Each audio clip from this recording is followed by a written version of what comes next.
You zoomed out all the way? Yep. Okay.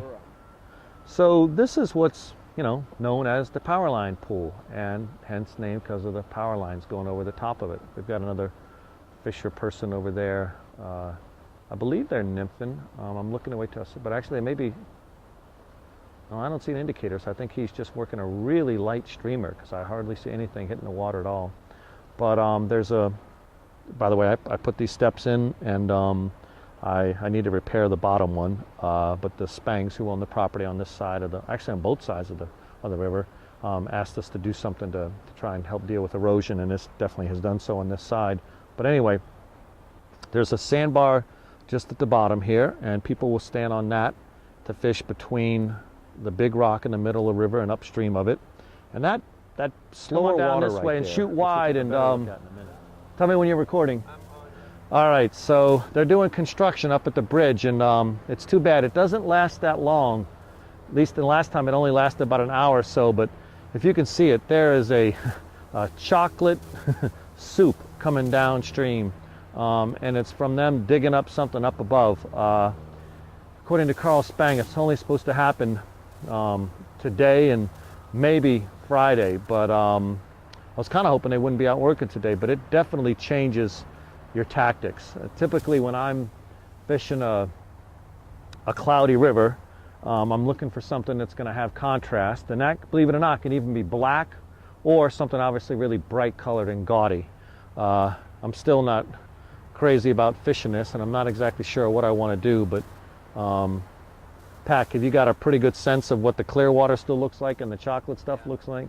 All right, yeah, it's too bad. I don't know if it I pray to God it doesn't really hurt the fish, but it can't be good for them. What happened to him? So Pat's filming it a little bit more, and I don't even like looking at it. I just pray that they're okay, but in case we discover that they weren't, I'm assuming that the Department of Environmental Services and Fish and Game, talk to these guys about the construction they were going to do and how is it going to affect, whether we stocked or not, how is this going to affect all of the river life. And let's just hope this is the last time it happens.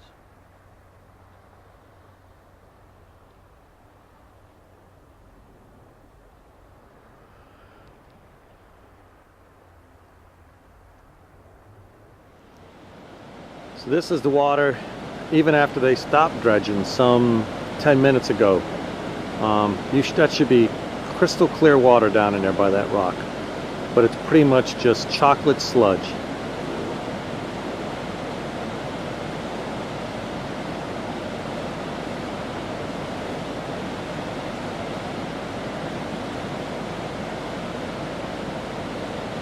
And I was fishing in that water 4 hours ago. I could see 3 feet down to the bottom.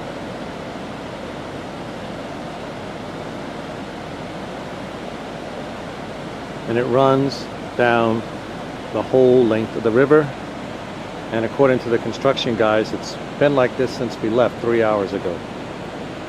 It goes all the way down to the bend, down there below the power lines, and then around those things. And I can't imagine how the fish can survive in something like that. I don't know how their gills stay clean for 3 hours. When I say their gills, I'm not a fish biologist. I don't know if it's gills or just their whole bodies. How can they adjust to that? This is where it's coming from. You can see how this is all silty, and then if you look upriver, I can't quite get around the corner enough to see, but right up there where that crane or digger was pulling up rocks and mud for the last 3 hours.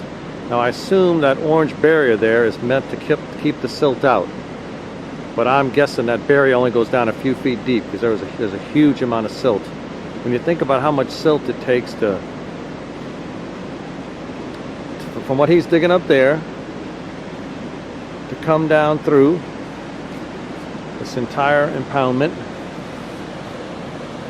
make its way over to that other side, and then down through there. And again, it's like chocolate soup coming through our poor river with all the trout that are in there.